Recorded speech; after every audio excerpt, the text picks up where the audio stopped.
All right, welcome to this week's video about how to fix cash flow problems in your trade business. So when we're taking a look at, cash flow, it's like, hey, how do I turn the money on a bill into the money in my bank account, right? Because oftentimes we'll look at a profit and loss statement, we'll look at our billing for the week and go, hey, I have billed, $10,000, but when I look at my bank account, I don't see that $10,000, and it's really frustrating. And in fact, it's a really common thing that trade businesses struggle with. Why is cash important? Because cash is kind of like the blood of your business. It makes everything operate. Make sure that when you have, make sure that the money you're bringing in is helping to serve the parts of your business that operate. And so when we take a look at this, if we don't have the cash in hand, like there's usually kind of three major reasons. Jobs aren't priced properly. And oftentimes, this is usually pretty standard because when you think about what it takes to price a job, you say, well, I have labor, I have materials, great. What oftentimes people forget about is building in a pricing for overhead and other general business operating expenses and profit, most importantly. The other big thing that influences cash flow is that payments come in late, right? So we're taking a look at these payments coming in, but again, we've made the bill, but the client hasn't paid our bill yet. But I still have money that I have to pay out. So just because you send an invoice out doesn't mean that you're going to have money in the bank right away. So a really common strategy I like to work with and refer my clients to is trying to get payment at the time of the job. Make sure because any more like iPhones, especially, working with things like PayPal, Square, etc., can have built-in card reading capabilities or card processing capabilities. So one thing I like to do is make sure that I can get payment at the time the job's complete. The other reason for this is sometimes we get so bogged down working within our own business that we don't take a look at where our money's going. We don't sit down and make sure we take the time to prioritize. Let's review how much I've spent this week and what I've spent money on. Okay. So usually when it comes down to it, we can fix some cash flow problems by doing three really easy things. One, I'm going to spot and plug up any leaks. I'm going to take a look at my profit and loss report. I'm going to take a look at the actual transactions and bills I've paid in my bank account. And I'm going to say, hey, I do need this. I don't need that. And I'm going to go from there. The next major step, again, is how your invoice and billing processes are put in place. I understand with some commercial jobs, you have to bid on the front end, and there's usually some type of progress invoicing as you go.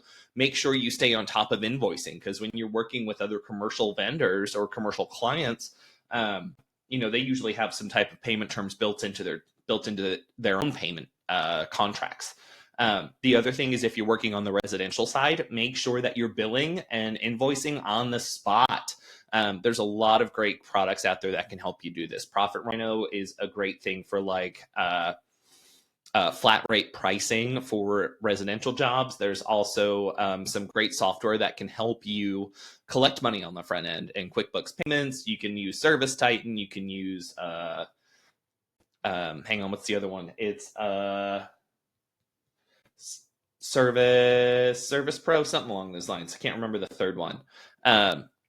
But there's a lot of things that you can do to help collect that payment on the front end.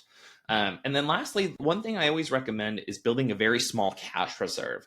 And you don't have to take a lot of what comes in through your billing to make that happen. Even if it's just, 5% of an invoice that comes in, $5 is really not going to make a difference in your bottom line today. But $5 over the span of, a year can really give you a little bit of cash to help with any last minute unforeseen emergencies. So we're going to take a look at this. So what I want you to do when it comes down to like spotting the leaks, right? You're going to take a look at your last 3 months of your bank statements. And all you're going to do is just kind of take like a pen to your bank statement if you don't have sophisticated software. And all you need to do is go, yes, necessary, luxury, don't really need this. And just kind of start categorizing these things and see what you can do to plug up some of your spending. You also might take a look at renegotiating some of your vendor terms, cash flow, and keeping your cash flow handy. Again, we've already talked about invoicing right after job completion. There's also tons of software out there that has built-in reminders if you're not doing payment at the time of service. Last thing I want you to do is spend 30 minutes each week taking a look at what money's going in, what money's coming out, what bills do you have due, as well as what invoices do clients still have to pay. That is super, super important. Just taking a look at those 4 things can really give you a much stronger handle on the amount of money that goes in and out of your bank account at the end of the day. Because we've got to make sure we have enough for payroll. We've got to make sure we have enough for, rent or a truck payment to make sure our business keeps operating. And then lastly, again, that I like to start at 5%. As you get better at this, as you take more time to practice, you're going to start really seeing that you can move a lot more than just that 5% around. Oftentimes I've seen my clients start to move between 15 to 20% of their profits every month into a separate savings account. And it really makes a big difference at either come tax time at the end of the year. I'll also see that it really can help with, hey, this is just a tight month. Seasonality very much is a thing. So let's think about this. If I do decide to take a look at, this money review at billing at the time of invoicing, making sure I have automated software reminders in place for some of my commercial clients, this really gives me that ability to stay and feel in control of my business. And that right there is so important. I can't emphasize that enough. Feeling like you're in control of your own business means your business is working for you and you're not working for your business. I also want you to make sure that you're going to be able to consistently pay yourself and reinvest in growth. That way you can fix the truck that, is that nobody really likes to drive. You can make sure that there's money set aside for slow seasons and unexpected expenses. And you don't have to worry about, a $2,000 repair bill or a $5,000, tax bill being the thing that, stops you from paying yourself this week. We want to make sure that type of thing doesn't happen. So if you want to feel in control, if you want to make sure you can pay yourself, if you want to make sure you can reinvest in your business and want to make sure you have a safety net in the event, like that's just a few simple things to do each week. And it probably won't take you more than about 30 minutes to make this happen. But if you don't, we're going to still be in that same hamster wheel. We're still going to be in that same grind. I'm going to struggle to pay bills because I don't know how much is coming in, going out, or what I have coming up. Even harder, I might have to worry about being able to pay my team. And that as a business owner, that's really hard to struggle with because, I know my team depends on me for their livelihood. And if something messes with that, man, I may not have a team come next week because, if I lose employees, that means I'm not going to be able to serve my clients. I'm not going to be able to serve as many clients. And then my business starts to go downhill and it kind of starts to turn into this nasty snowball.